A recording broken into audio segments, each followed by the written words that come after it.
Hello, welcome back for part 3 of our look at the lymphatic and the subsequent immune system. Again, this is part 3 or the third series of WIMBA sessions for this chapter. It will be our final look at the lymphatic system. Of course, this is Professor Young, and we'll be moving through this. And then at the end of this, we will be prepared to move on to the respiratory system as we are making ground covering the various systems of AMP2.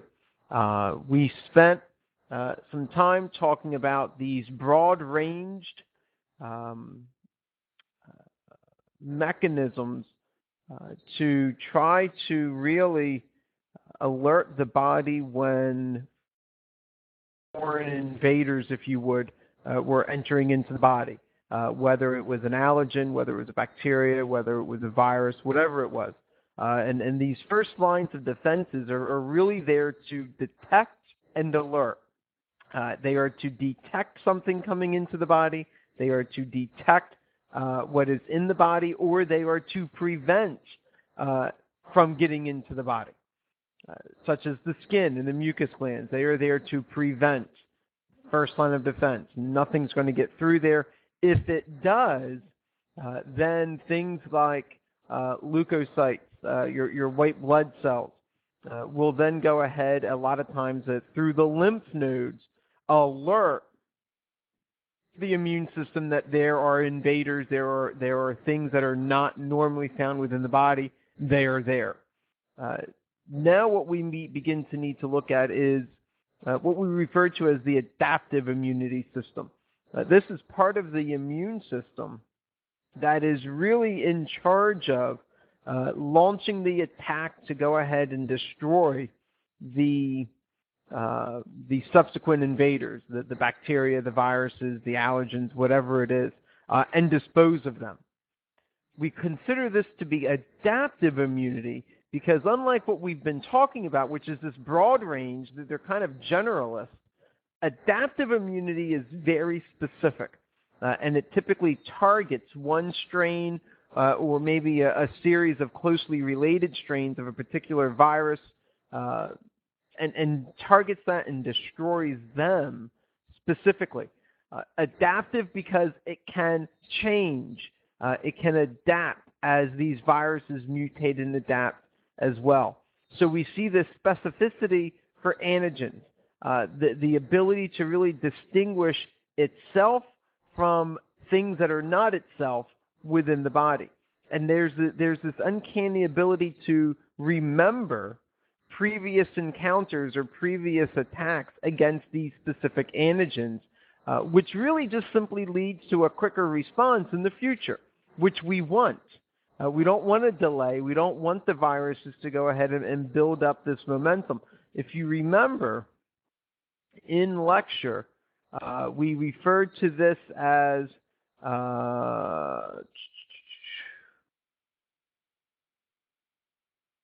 the Red Queen theory.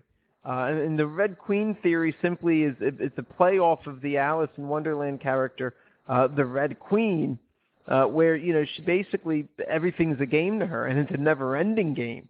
No one ever wins, because as soon as someone gets ahead, the Red Queen finds a way to outdo them, and then she's ahead. And then they find a way to outdo the Red Queen, and then they are ahead.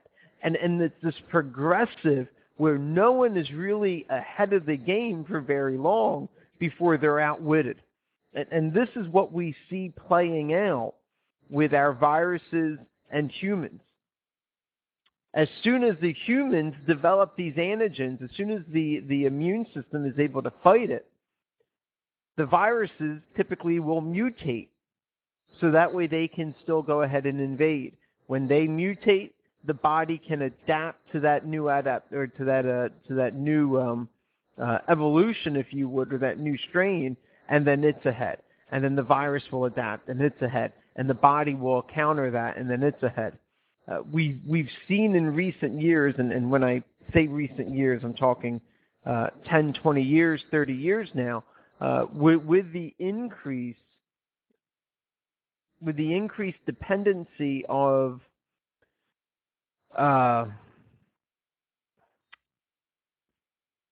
vaccines and things like flu shots in particular, we've seen a more rapid increase in the evolution of a lot of these viruses that we didn't see before. And so what's really going on here is these viruses are adapting quicker, and as they adapt quicker, the body doesn't have as much time to respond because you've got these vaccines in you, and it's really turning everything upside down. At any rate, the major cell types that are involved within adaptive immunity are nothing new to us. We've got our T cells and we've got our B cells. And it is the T cells and the B cells. B cells mainly found within the red blood cells. T cells starting out in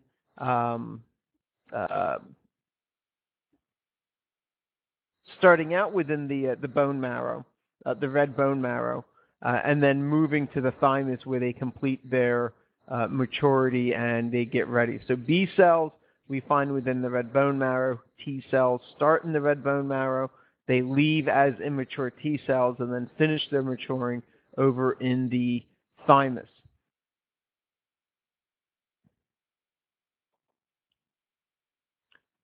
When we talk about adaptive immunity, we really see two different ways in which we can go after this. We see the cell-mediated version of immunity, and then we see the antibody-mediated immunity version.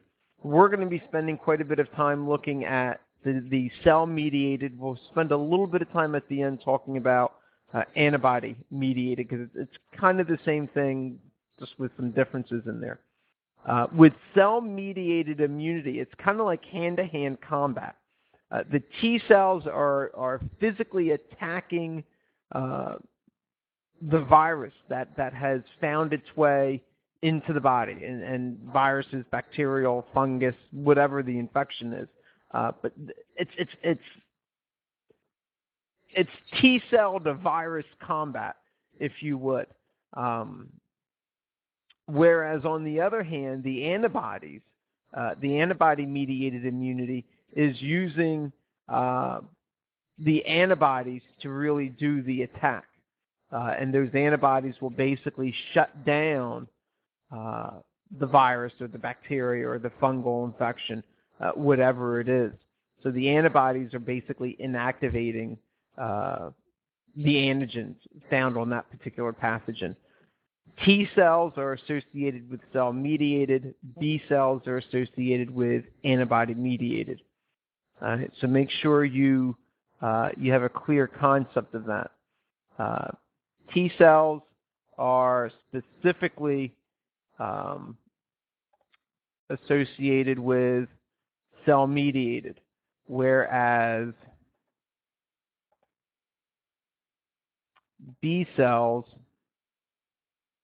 are specifically associated with the antibody-mediated. Right? So you've got two very distinct pathways that we need to keep in mind. Let's talk a little bit here about T cells. We know that T cells start in red bone marrow. It goes back to this pluripotent stem cell lineage. We've talked about pluripotence before. We know that that is the undifferentiated stem cells that lead to, among other things, the production of red blood cells, the production of platelets, the production of white blood cells. T cells definitely fall within that category. During the course of maturation, and remember, they kind of leave red bone marrow kind of as teenagers, and then they go and they finish their maturing within the thymus and become completely activated. So therefore, they're going to be released into the blood. And when they are released into the blood, they are what we consider to be undifferentiated. And what we mean by that is that they are not specified for any particular pathogen. They're not ready to go ahead and destroy any virus, attack any bacteria, wipe out any fungal infection, attack cancer cells. They're not able to counteract any kind of transplant tissue into the body. They're undifferentiated. They're just there. They're not mature. And so they've got to go into the thymus where they become mature. And the term we use for that is immunocompetent. Okay, that's the term that we are using to describe a mature T cell. They are immunocompetent. That means they are competent, they are ready, they are able, and they have the necessary whereabouts to go and identify and attack a virus, a bacteria, a fungal infection, to get rid of cancer cells, to go, whatever the case may be. And the way that they do this is completely fascinating. If we think about this in terms of pass-fail, they go through this concept or this process of negative selection, where only about 2% really pass the test. 98%, and I want you to hone in on that number. 98% do not pass the test and are destroyed, self-destruct, apoptosis.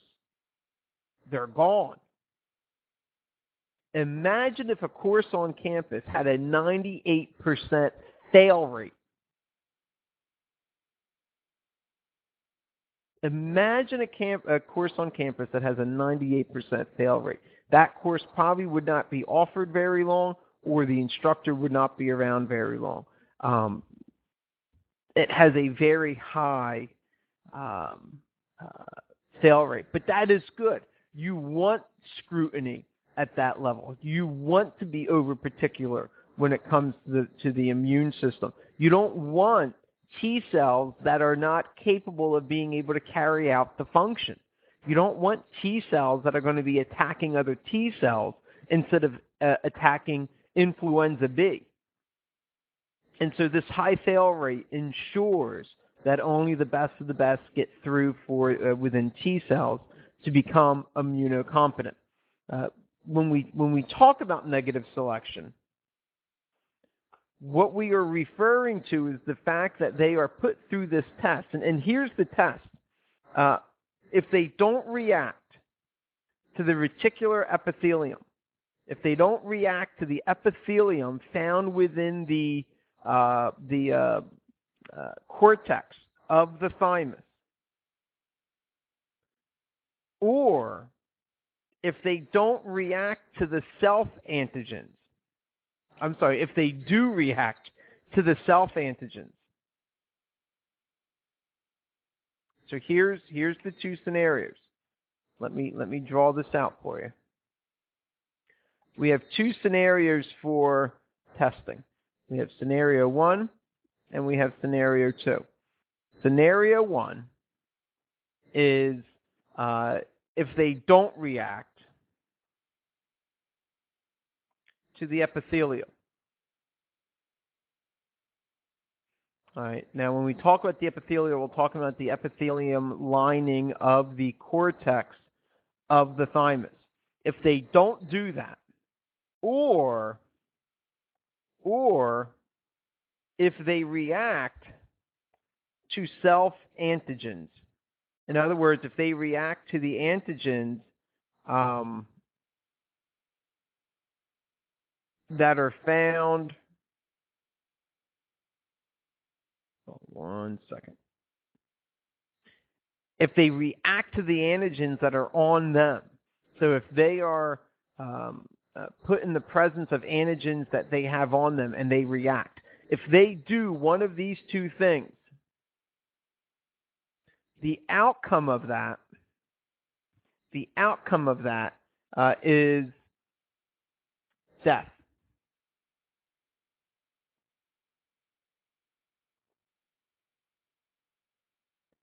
Apoptosis. Those T cells are going to be destroyed and they're going to be phagocytized.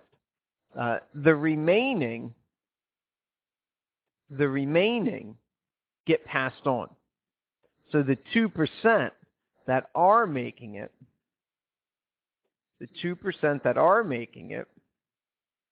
get passed right along to the medulla. And it is in the medulla that they basically clone themselves. They've passed the scrutiny. They've passed negative selection.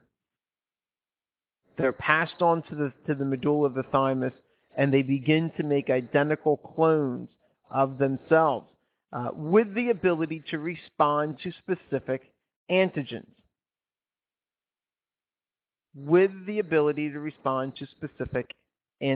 And we're going to go through that here in a little bit.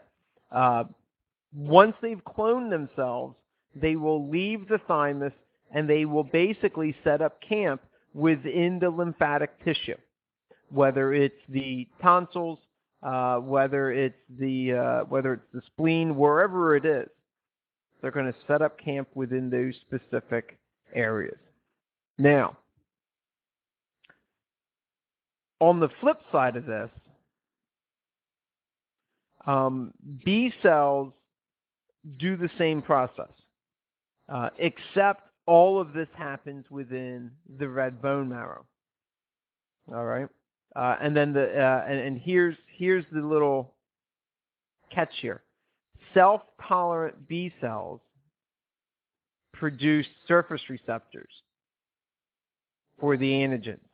All right, and we'll go over that in a little bit more detail coming up here in some more slides. But I want to kind of jump back to T cells because there are some interesting things that will begin to happen when we look at T cells.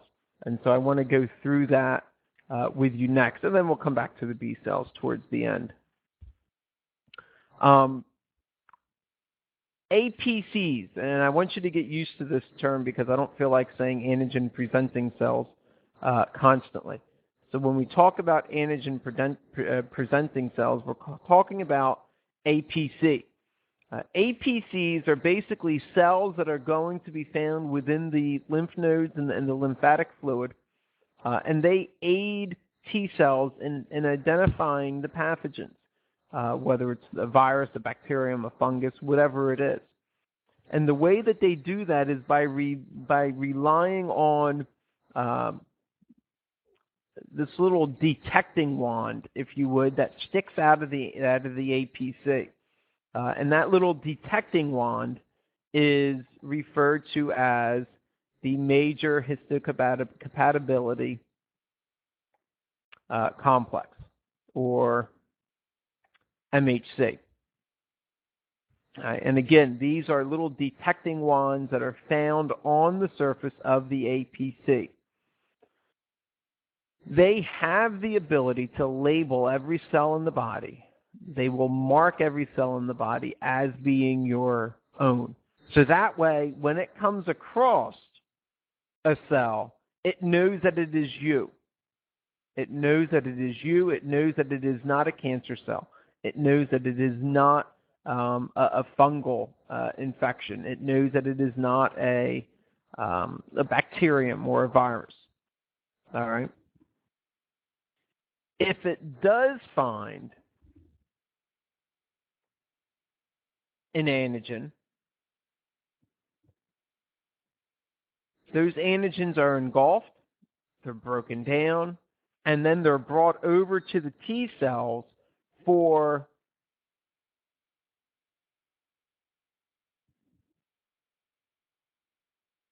activation and body-wide destruction, if you would. Think of it in terms of cats. Cats love to go out and kill things, come up to the back door, drop it at the base of the door, and scratch at the door saying, "Hey, come look what I bought you. Come look what I went out and I killed for you. I did this because I like you." Think of the APCs as doing the same thing. They go out and they find the infection, they engulf it, they bring it over to the T cell and they say, "Hey, look, this is what I found. This isn't good that we found this." What are you going to do about it? And the T cell will go ahead and confirm the fact that, yes, this is something that we need to be concerned about, and yes, we're going to send out some T cells that are going to go and destroy and attack and hopefully do away with whatever that pathogen is. So those APCs are going to go to the nearest lymph node to show the T cells what it is that it has detected, and those T cells will then begin the immune response. Now, there's 4 different categories of T cells that we need to be mindful of, because when we talk about mounting this response, we want to be efficient, we want to be swift, we want to be quick, we don't want to waste a whole lot of time. And so these 4 types of T cells that I'm about ready to show you, each have a very specific function and duty within the body. And the 4 types that we need to be aware of are killer T cells, helper T cells, regulatory cells, and mature T cells. Each of these have their own little abbreviation. You need to be aware of those abbreviations so that if you ever see them, you know what in the world it is that they are talking about. In respect to killer T cells, what you will typically see is a capital T with a lowercase k. That is a killer T cell. A helper T cell, that's a capital T. Once again, except this time here it is a subscript H. Regulatory T cells, as you may be probably guessing right about now, would be a capital T with a lowercase r. And then a memory T cell would be a capital T with a lowercase m. Right, so they are the 4 basic types of T cells that we have. Killer T cells do exactly what it sounds like they would be meant to do, and that is destroy anything that is foreign within the body. Helper T cells, they are going to basically promote or activate or assist in the action of the killer T cells. And so that's going to be antibody-mediated immunity. And we'll go into that a little bit more here in a few minutes. Regulatory T cells, that is going to make sure that the body doesn't overdo it. Kind of think of it as, you've got, let's say you've got 25 drug-sniffing dogs all lined up in a row. All right, and you've got a pile and a half of drugs sitting out there about 100 feet away. If you were to release those 100 drug-sniffing dogs on that pile of drugs out in the field, those dogs are going to run and over-attack that pile.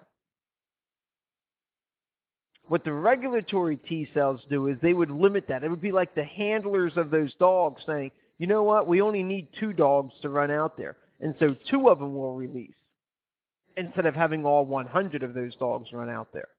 That's the job of the regulatory T cells. It goes ahead and really analyzes from within the body, how bad is this infection? How widespread is this infection to the body? And it will limit the response of the killer T cells. It will limit the response of the helper T cells so that it doesn't over-attack within the body. And then your memory T cells, they are the cell type that is responsible for recognition of any kind of pathogen that's been in the body. So that if you have influenza B, next year you get influenza B again, your body already has immunity built up to it. It's already got the memory there, and it's saying, yes, last year we encountered this guy. We know exactly what to do. And it will send out the appropriate type and the appropriate amount of killer T cells to go ahead and deactivate, if you would, influenza B, just as an example.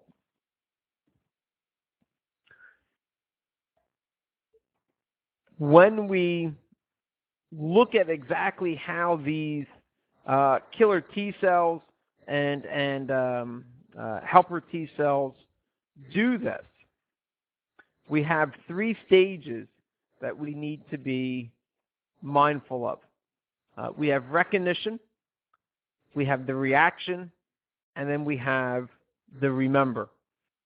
In the recognition, the major histocompatibility complex proteins that are found on the APCs are there to ensure a certain thing. The MHCs type 1 rely specifically or relay specifically to the killer T cells, whereas the MHC type 2 proteins are going to communicate specifically with the helper T cells.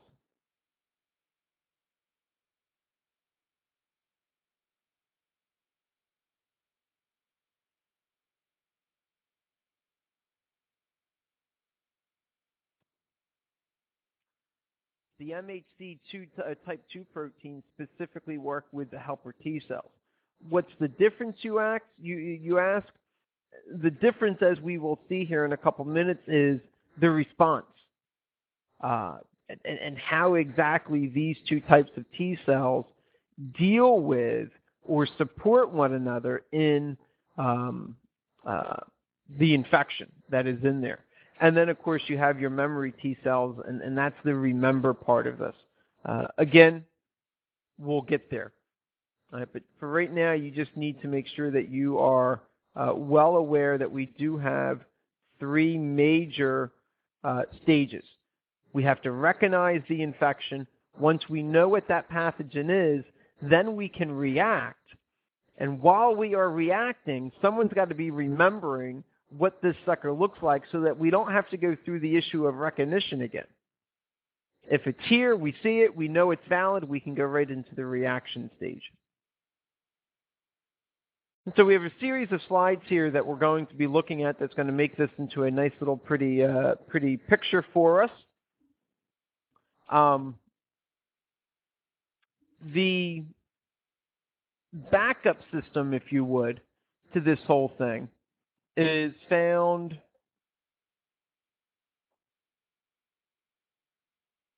right here. Co-stimulation protein. That co-stimulation protein, which is this little red guy right here, is what's going to be used to double check to make sure that it is a antigen presenting cell, to make sure it is a APC. You don't want the killer T cell. All right, and by the way, this here would, for argument's sake right now, there is your killer T cell. You don't want that killer T cell to be tricked into thinking that it's dealing with an APC cell. And so that co-stimulation protein is there so that the killer T cell knows without a shadow of a doubt, this is a APC cell. It is bringing me a legitimate antigen. And so what we see happening here in stage 1 is the initial recognition process of the antigen. And so tucked away right here, there is the MHC protein. Right, there is that MHC protein. Once again, hold on one second.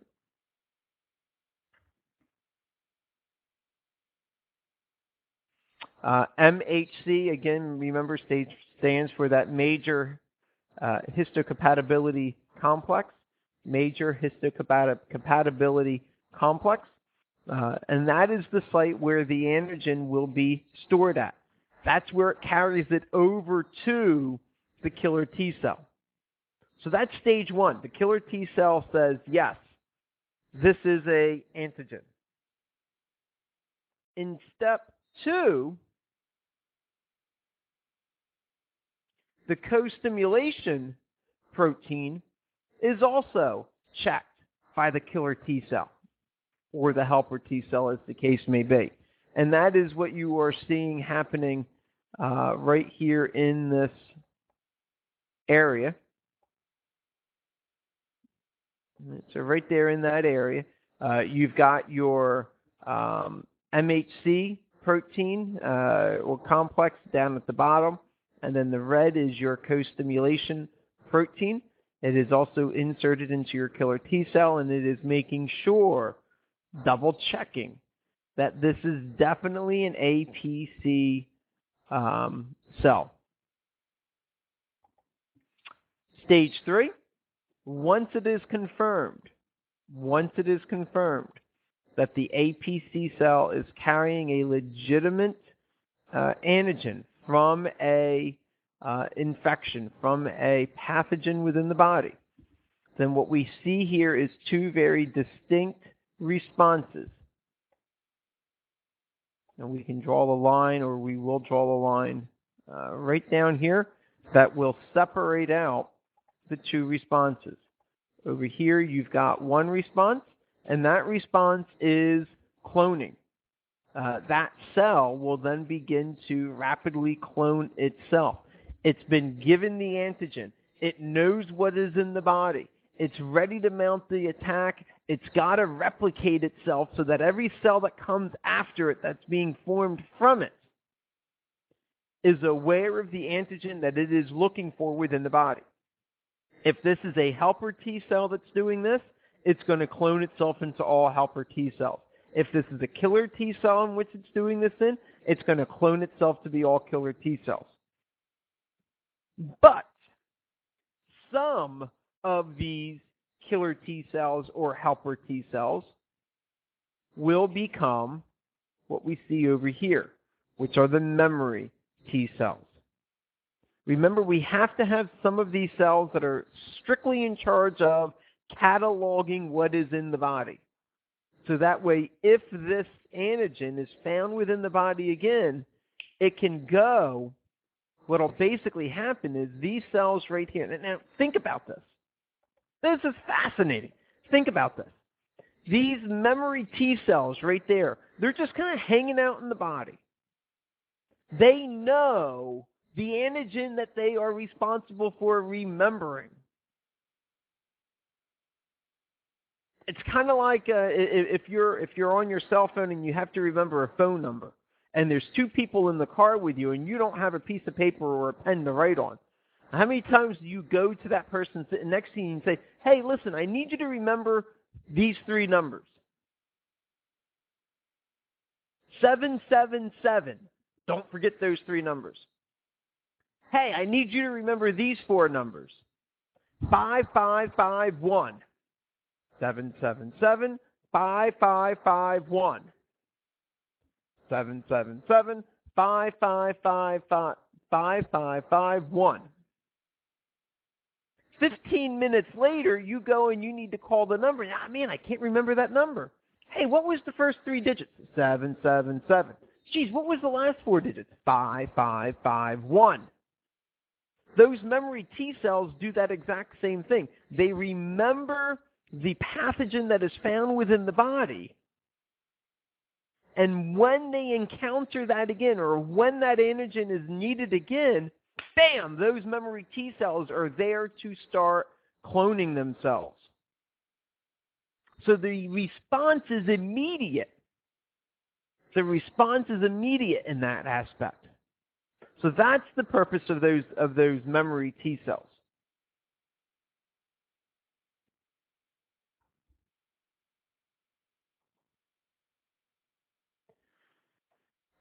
Down at the bottom here is where we start to get into the actual attack. And it's typically what we refer to as, brutal and ugly as it appears, it's what we refer to as a lethal hit. And it's a lethal hit because the pathogen is destroyed. The pathogen is taken out. And here's what happens. Now follow this. Follow this. With the killer T cells, the first thing that it needs to do, number one, it needs to simply dock to the membrane. All right? The killer T cell needs to dock to the membrane of that pathogen. When it does, it will release a cytotoxin. Now, there's a whole slew of cytotoxins found within the body. Don't worry about specifics. All right? Just know that it's going to release the cytotoxins, and it's going to do that, by the way, through nothing that we haven't seen before. Perforin is going to be released. All right?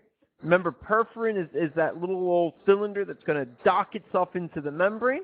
When it does that, it will go ahead and then release the granzymes, which will get inside of that enemy cell and begin to allow it to self-implode. All right. It will also release interferons, which are going to bind to the surface of the cell itself in case the granzymes don't do what it's supposed to do. It's going to block replication. It's going to block replication. If it is a cancer cell, it will release TNF. All right, tumor necrosis factor. All right, tumor necrosis factor, TNF. All right, and then it will go ahead. Once it's done that killer T cell, it's planted the landmine. It's planted the perforin. The granzymes inside of the perforin get into the cell itself. The interferons cover the outer side of the membrane, blocking replication. Boom! Cell destroys. Bam! That killer T cell, before that ticking time bomb even goes off, that killer T cell, it's off. And it's looking for another pathogen. Stick in the perforin. Release the granzymes. Cover it in the interferons. Boom! Blows it up. It's off to the next one already. Right, so it's sticking the landmines. It's shoving the dynamite. It's off to the next one. Boom! It's blowing them up. It's destroying them. It's taking them out. Now, on the other hand, we've got the T cells. All right? The T cells,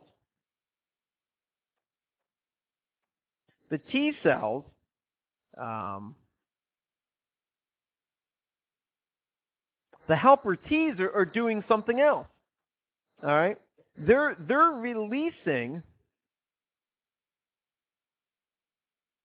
those interleukins.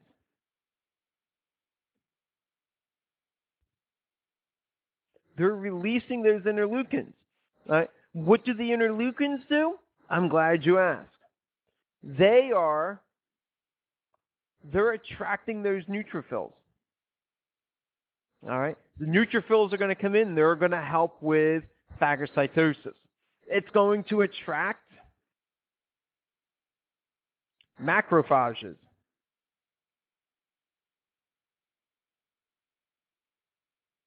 If I could spell, it would help.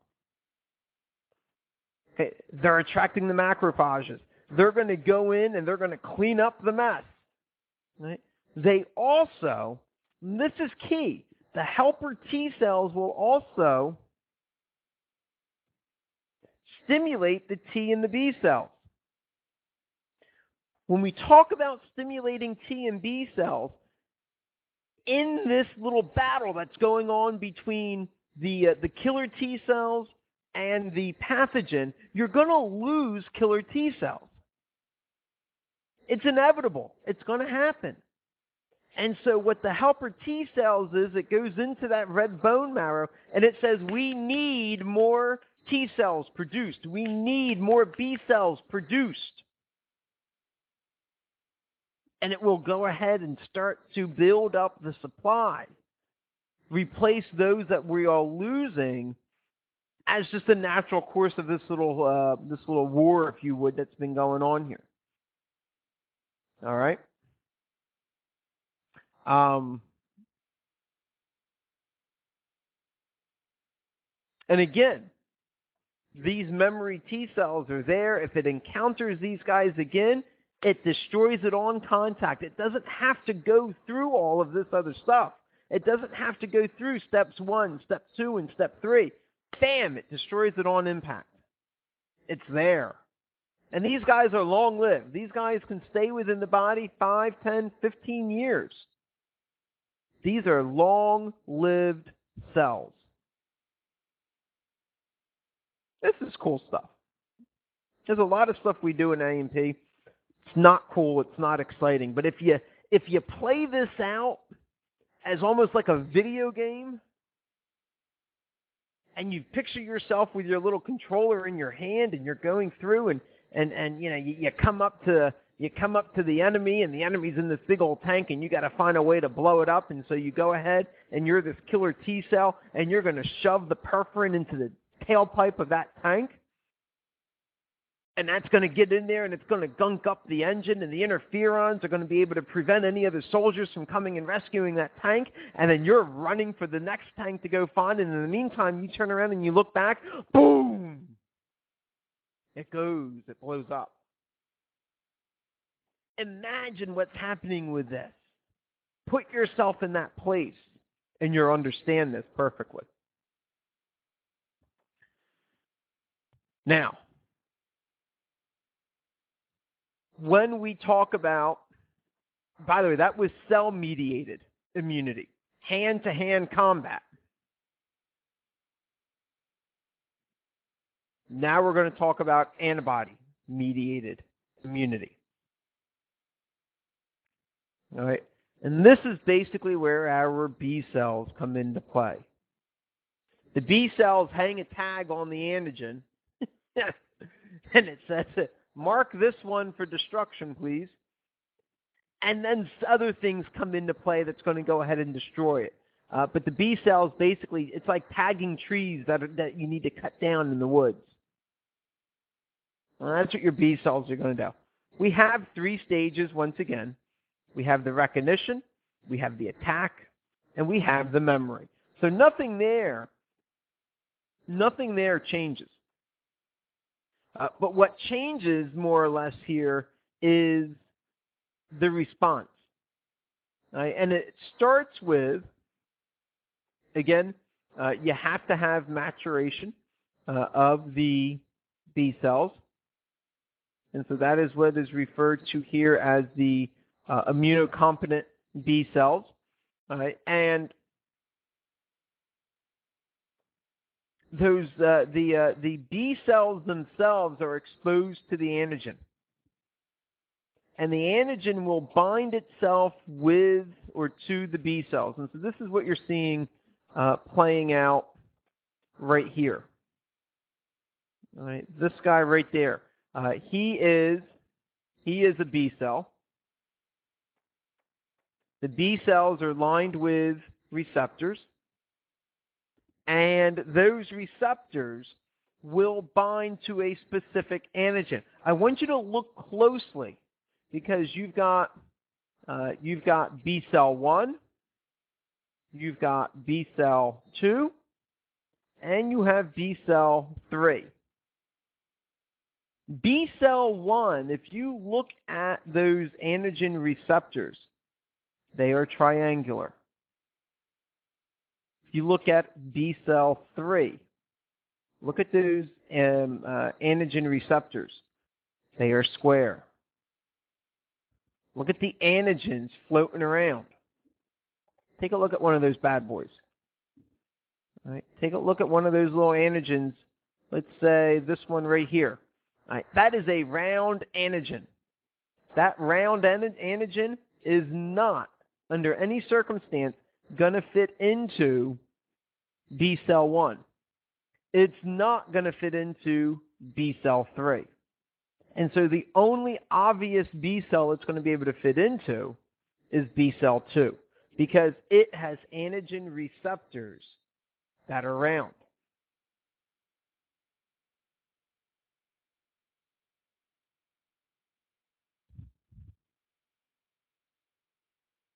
Now, once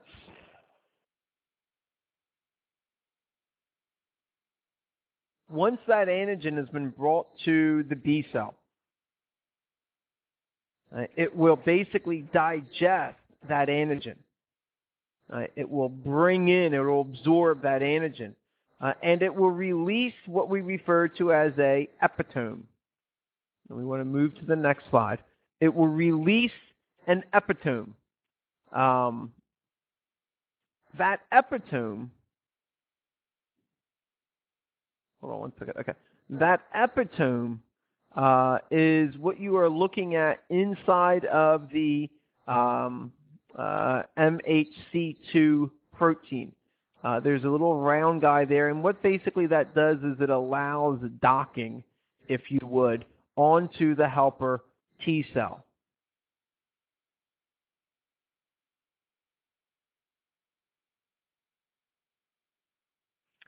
When that T cell binds or docks onto the MH2 protein and it sees that epitome there, it can read, if you would, the specific type of interleukin that it needs to release.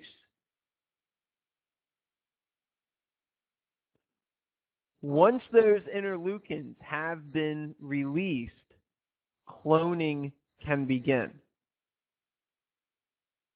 What is it cloning? It's cloning the B cell. All right, so let's kind of back up and digest this here real quick. In our first step, the antigen was present, and that antigen binded into an antigen receptor specific for its shape. The B cell engulfed or digested, internalized that antigen. And in response, ejected this epitome, this marker identifying the type of antigen that it went ahead and found. It's basically saying, I'm full of antigens. It's kind of like the big old light going on top of the taxi cab. I've got a passenger. I can't take anyone.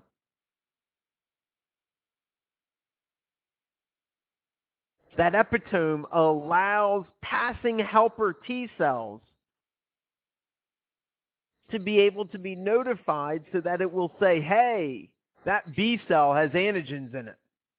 Let me go on down and dock onto and connect to that MHC2 protein.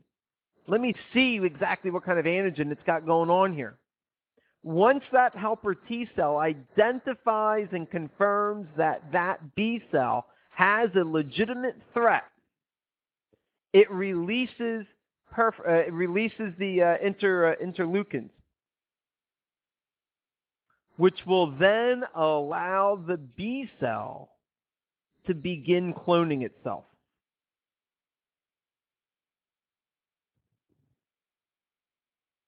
And basically what happens is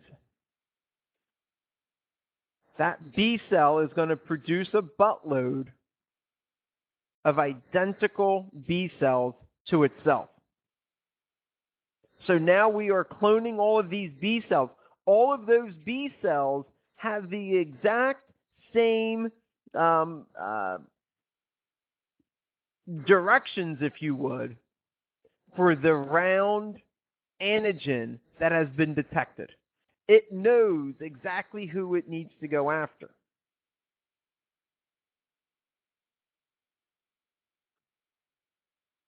Once again, we see differentiation. Right now, you can see that the majority of the cells become what we refer to as plasma cells. And then we have the smaller number that becomes the memory B cells. All right. Here's what's happening. These plasma cells are called plasma cells because they are circulating through the blood. All right. They distribute throughout the body. These are developing, if you would, within the lymph nodes. All right. So this is all taking place within the lymph nodes. This is all taking place within the lymph nodes. They are released into the bloodstream. They're going to go ahead and travel to the bone. They're going to travel all throughout the body.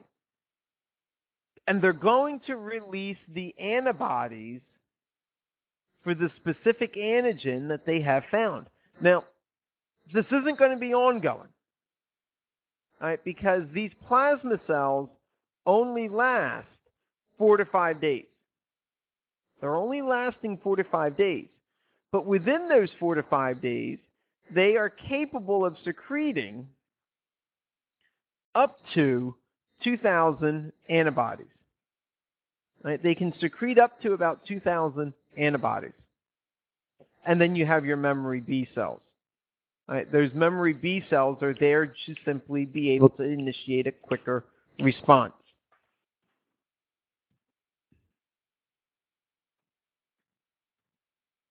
Now, I promise we're almost done. We said that it will release these antibodies. All right. Another term that we very often use for antibody is the immunoglobulin. Right? The immunoglobulin is just another name for antibody. And the basic structure is 4 polypeptides. You're going to have 2 strands of the immunoglobulin that are long strands, right there. All right, so they are going to be the long arms, if you would. And you're going to have another 2 that are the short arms, all right, or the light chains. All right. Let's see here. Hold on 1 second. So 1 and 2. And again, they are referred to as the light chains. All right. Very often, the long arms are also referred to as heavy chains. All right. So if you see that there, it's not a misprint or anything like that. It's just typically what they are referred to. So the shorter chains are what we call the light chains. The longer arms of the antibody are the heavy chains. This is your typical structure of an antibody. Right, now, each of these are on a hinge. Each of these are on a hinge. And those hinge are really what we refer to as disulfide bonds. Right there. And so you can kind of see where they are pointing to. They are the hinges that we are talking to and talking about. And each antibody has a variable region. And that variable region allows each antibody to be unique. All right, and so the variable region is at the end. There's the variable region. There's the variable region. That is the part of the antibody that will be different. Right? That is the part of the antibody that will be different. So for this particular antibody, it is allowed to connect with,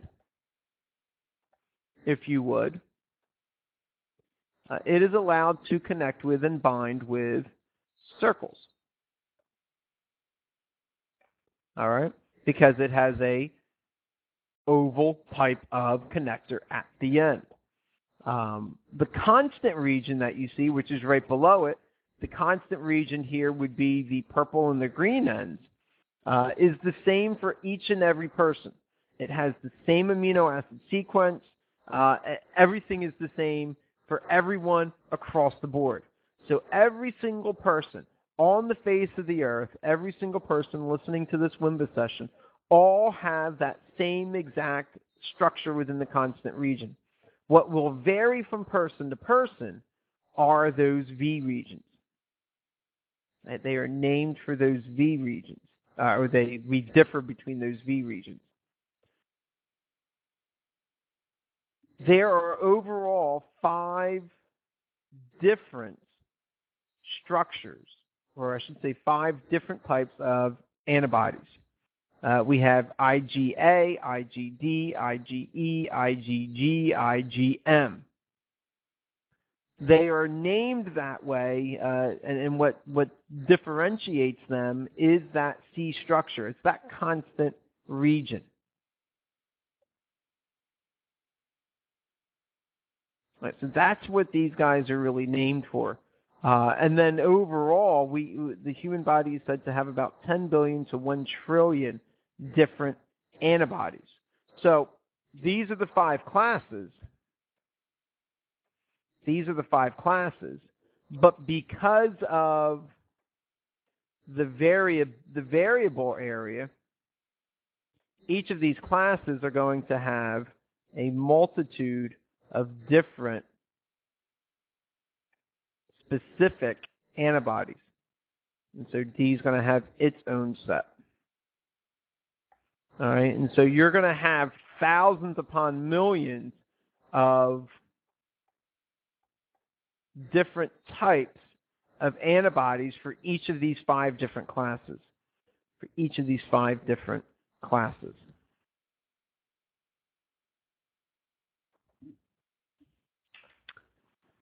When we attack, all right, there are basically 4 ways at which we attack. And here's the antibodies. And these antibodies are going to basically try to make that antigen as harmless as possible. It will bind onto the antigen, and it will do one of 4 things. It will either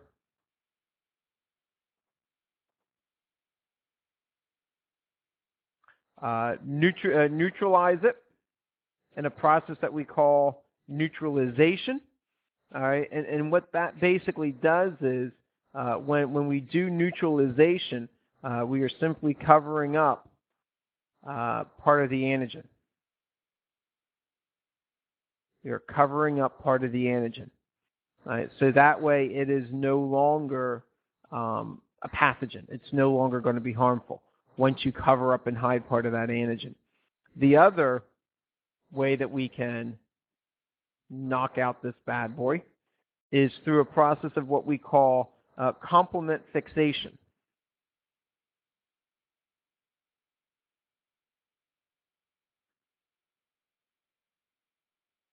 And what complement fixation is all about is that the antibody is going to bind and it's going to change the shape. The antibody is going to bind and it's going to change shape. And by changing the shape of that antibody, you force a change with the antigen, and it's going to make it become more susceptible to phagocytosis. So the antibody binds, changes shape, forces shape. It's going to force a shape change within the antigen, making it susceptible to phagocytosis. All right, making it susceptible to phagocytosis. So that's complement fixation.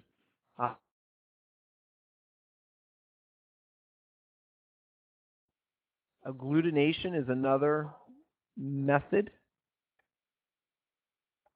by which antigens we'll use.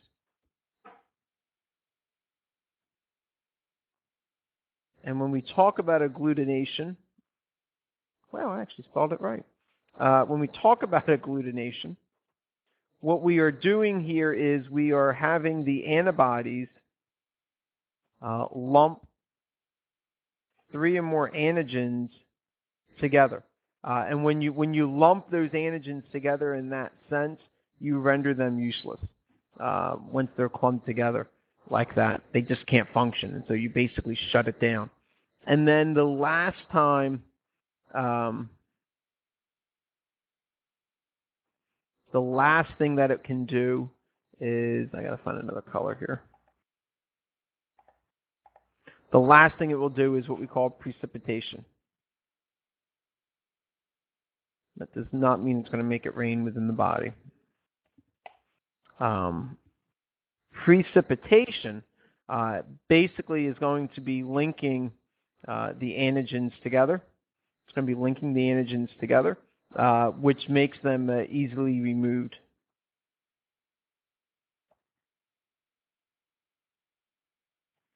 Because at that point in time, they're big enough for transport. What typically happens is these antigens are so small, they escape any kind of detection. They can go anywhere as they want. And so therefore, it's hard for them to be removed from the body very easily.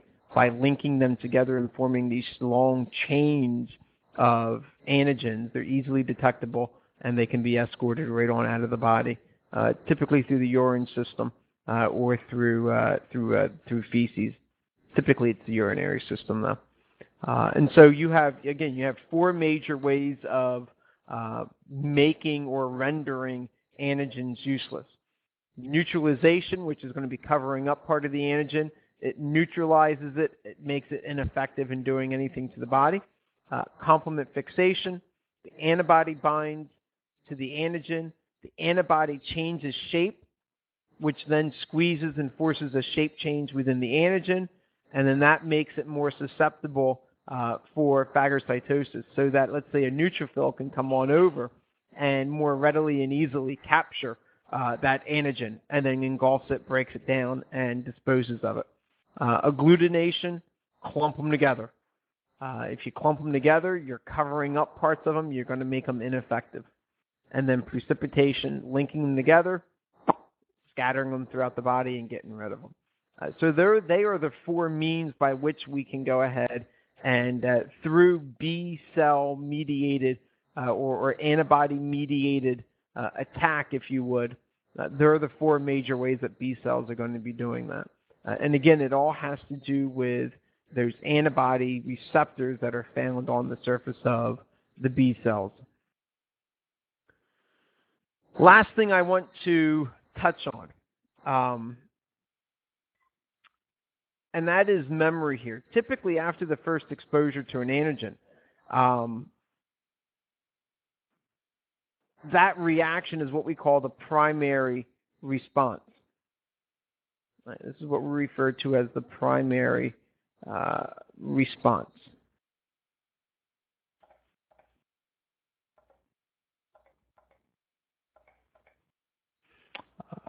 So the first time that anything is detected is the primary response. And that typically happens within about 10 days. So it takes about 10 days for the antibodies in the body to build up high enough to really cause any kind of damage within the body. If you think about it, whenever you take antibiotics, how long does that prescription last for? 10 days. And the doctor says you need to finish the prescription. You must take it all 10 days. And that's because 10 days worth allows that antibody to build up high enough levels within the body to fight the infection that is in your body. Same thing within the body. Naturally, our defenses, typically if it's a properly working immune system, will take about 10 days to fully build up. But by having that primary exposure, by going through that primary response of all of those steps, the end result is creating those memory B cells, or even those memory T cells, when we were talking about T cell attack. if that body is exposed to those antibodies, is exposed to those antigens again, a month down the road, 6 months down the road, a year down the road, 5 years down the road, 10, 20, 30 years down the road, if the body is exposed to a second wave of attack, because those memory cells are there, those memory B cells, the memory T cells are there, typically the body will go ahead and respond within hours, maybe within a day. But it's definitely not longer than a day. It typically happens between 5 and 10 hours. The body can go ahead and start mounting the attack. So it's a fascinating, complex, intricate system that we have within our body to go ahead and protect. And it all starts with that lymphatic system. It all starts with monitoring the lymph constantly throughout the body to make sure that there are no foreign invaders, to make sure there are no pathogens. Again, a pathogen could be anything that's going to make you sick. It can be a bacterium, it can be a virus, it can be a fungus, it can be a cancer cell, it can be a transplanted piece of tissue, it can be anything. First line of defense, monitoring the lymph. First line of defense, skin and mucus. First line of defense, that broad spectrum white blood cell monitoring within the body. Specific defense. We've got cell-mediated response, and we have antibody-mediated response. Cell-mediated is your T cells, antibody-mediated is B cell, and I think we've done a pretty good job of going through and covering all of this over the last probably now close to an hour or so of this WIMBA session. As always, please go back, review, re-listen, rewrite, retype, do whatever you need to do for the areas that you are not exactly clear of. After you've done that, jot down your questions, shoot me an email. If you don't want to shoot me an email, write it down and ask me the next time we are together in lecture. But do not let your questions go unanswered. It is so important that you take the time to go ahead and understand this material. Ask me. This is why you have my email address. This is why we do the reviews a couple days before the exams, so you have the answers that you need so that you understand it. I am not worried about you getting questions right or wrong on the exam. I'm worried about you knowing the material. That's my goal. And so with that, this is Professor Young saying farewell until we meet again, and happy studying on your journey through IMP2.